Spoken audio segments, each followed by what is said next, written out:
কি যে করি শালা বউ বাড়তেন দিতে 1000 টাকা আর কত বাজার করা আমি গরু মাংস কিনতে যাচ্ছি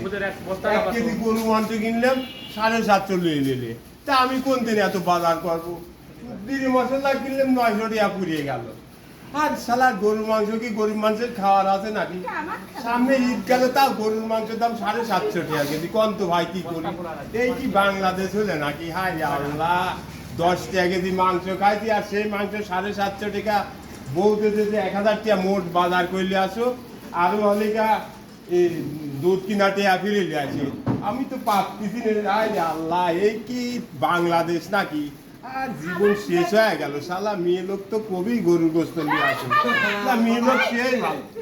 ভাই পাচ্ছি খুঁজি সারা 1000 টাকা বউ দিলে শালা কি যে করি না গরুর মাংস আচ্ছা যাক নিয়ে বাস যাই দেখি বউ কি করতে